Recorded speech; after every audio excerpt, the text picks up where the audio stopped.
જય માતાજી, જય ગુરુદેવ દત્ત, જય મા ભવાની, જય શ્રી મહાકાલ. આદેશ આદેશ આદેશ. મારો આજનો વિષય છે માતૃપિતૃ. માતૃપિતૃ એટલે સ્વયં જ્યારે સનાતન ધર્મનો છેડો આજ સુધીમાં કોઈ સનાતન ધર્મનો છેડો પકડી નથી શક્યો.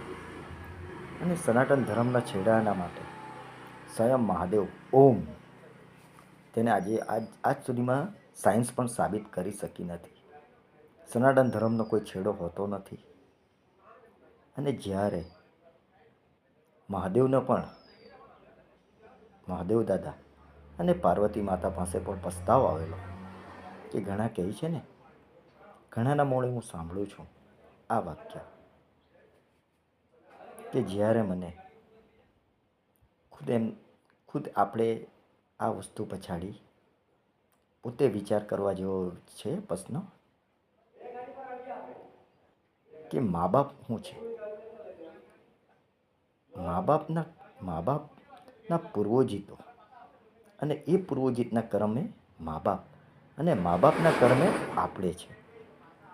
તો જીવનની અંદર જે સનાતન ધર્મની અંદર બ્રહ્મા સૃષ્ટિના સર્જનહાર, વિષ્ણુ પાલનહાર અને મહાદેવનું કર્મ તો આપણે જાણતા જ છે. ભોળામાં ભોળા છે. પણ જ્યારે મહાદેવ પાસે પણ જ્યારે વિકટ પ્રશ્ન આવેલો, સ્વયં મા પાર્વતીની પાસે વિકટ પ્રશ્ન આવેલો, તેનો જવાબ સ્વયં ગણપતિ દાદા પાસે હતો. અને આ સૃષ્ટિની અંદર દેવો માટે પણ ગણેશજીની પાસે જ હરેક પ્રશ્ન છે. ભૂત પિશાચ ડાકીની હરેકોના માટે શ્રી ગણપતિ દાદા પાસે જ એના પ્રશ્નના જવાબ હતા.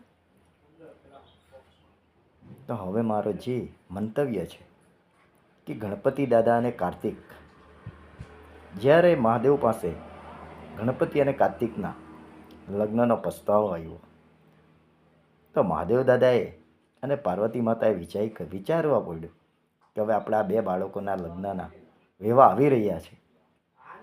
તો હવે આપણે એમના માટે હવે કાર્તિકના લગ્ન કરાવીએ કે ગણેશના લગ્ન કરાવીએ. તો મા બાપનું હવે જે મા બાપે સંસ્કારની જે વાત છે તે અહીંયા જાણવા મળે છે આપણને, આપણી સંસ્કૃતિમાંથી, આ ભારતની ભૂમિમાંથી. અને ભારતની ભૂમિની અંદર જે તાજ કેવડાવો, જે તાજ છે ને તે ગુજરાત છે. ગુજરાતની અંદર પૃથ્વી ઉપર, ભલે આ પૃથ્વીની ઉપર અનેક દેવભૂમિ છે. આ પૃથ્વીમાં જે બી દેવ જન્મલા છે તે ગુજરાતની પરિભ્રમા કરેલી છે. ગુજરાતની અંદર અનેકો સ્થાને આજે પૂંજાયેલા છે. ગુજરાતની અંદર માં નર્મદે છે. માં નર્મદેનું સાનિધ્ય છે. અને માં નર્મદે અને ગુજરાતને મળેલો સમુદર,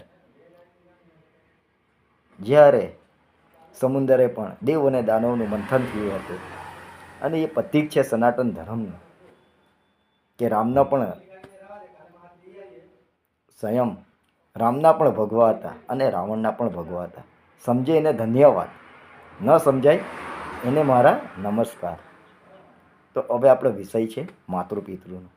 તો જ્યારે આદેશ કરવામાં આવ્યો કાર્તિકને અને ગણપતિ દાદાને કે તમારા વેવાની હવે વાત આવી છે તો તમે પૂરી પૃથ્વીની પરિભ્રમા કરો. ઘણા એમ કહે છે ને કે આખો દિવસ મા બાપની આરતી ઉતારવી જોઈએ.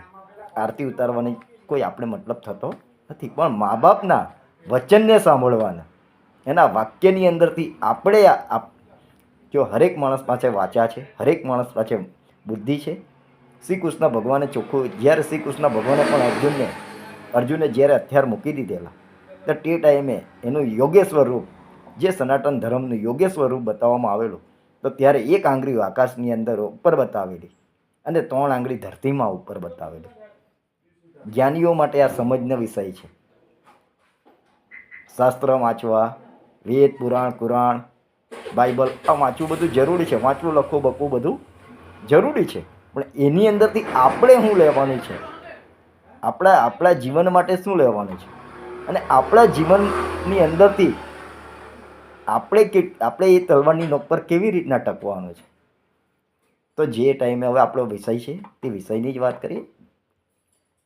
તો આપણો એ વિષય છે કે જ્યારે ગણપતિ અને કાર્તિકને જે આદેશ આપવામાં આવ્યો તો આદેશની અંદર આખી પૃથ્વીની પરિભ્રમણ કરવાની કહી.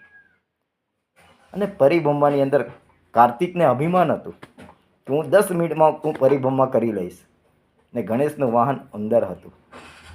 તો ઉંદરની સવારી ઉપર તો ગણેશ તો લાડુ ખાતો ખાતો જાય તો એ ક્યારે આવી રહે. અને કાર્તિક મોરની સવારી ઉપર પરિભ્રમણ કરવા તે ટાઈમે જ્યારે સ્વયં વિઘ્નહર્તા અને વિઘ્ન કરતા ગણેશજીએ જે માતૃપિતૃની સેવા બતાવેલી કે પૂરી દુનિયાની અંદર બધા છેડાની ઉપર ફરી લેજો, પણ મા બાપની અંદર જે છેડો છે ને, જે 25,000 વોલ્ટ, જે જ્ઞાનની દ્રષ્ટિ, જે આત્માની દ્રષ્ટિ, તે મા બાપની અંદરથી મળે છે. અને ખાસ કરીને બાપ તો બધાના મહાદેવ જ હોય છે. પિતૃ કોઈના ખોટા હોતા નથી.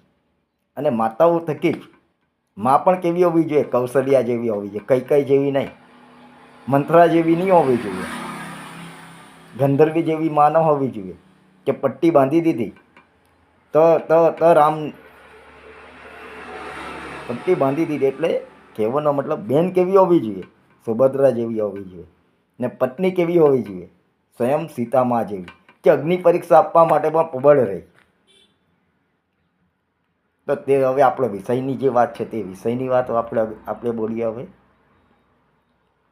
તો જ્યારે ગણપતિ દાદા મા બાપને જ સ્થાન પર બેસાડી દીધા અને પરિભ્રમણ કરવાની ચાલુ કરી, અને પરિભ્રમણની અંદર જ આખી પૃથ્વીની અંદર મા બાપના ચરણોની અંદર આખી પૃથ્વી છે, આખું બ્રહ્માંડ છે, 7 પાતાળ છે.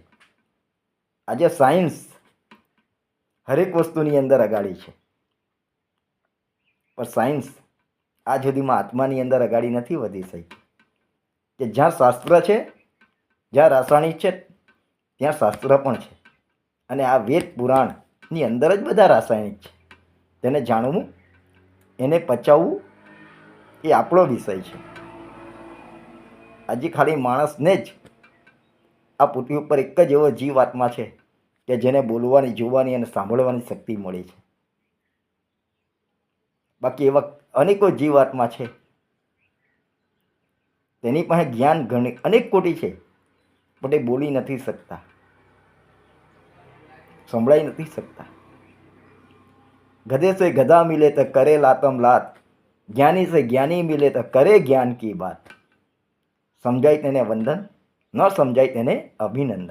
તો માતૃપિતૃની સેવામાં ગણેશજીએ જ વિઘ્નહર્તા અને વિઘ્ન કરતા. આજે પ્રથમ પૂજા શાસ્ત્ર અનુસાર સાત્વિક, માંત્રિક, તાંત્રિક, શ્યામ, દાન, ભેદ હરેક વિષયની અંદર પહેલાં ગણપતિ દાદાને અગાડી કરવામાં આવે. તો ગણપતિ દાદાએ પરિપૂર્ણ પહેલાં મા બાપને કરેલી, અને મા બાપની જ પરિપૂર્ણતાની અંદર સ્વયં ગુરુ છે. અને આપણા કર્મ સારા હશે ને તો સ્વયં ગુરુ આપણને હોડતો આવશે. સ્વયં આપણા સદગુરુ આપણી પાસે આવીને કહેશે કે ચાલ દીકરા, તારે આ જગતના કલ્યાણ માટે ચાલવાનું છે. ગુરુ કરવાથી કોઈ ગુરુ મળતા નથી. ભગવાન રામના પણ હતા ને ભગવાન રાવણના પણ હતા. સમજાય તેને અભિનંદન, ન સમજાય તેને જય માતાજી, જય મા ભવાની, જય ગુરુદેવ દત્ત, જય શ્રી મહાકાલ. આદેશ આદેશ આદેશ.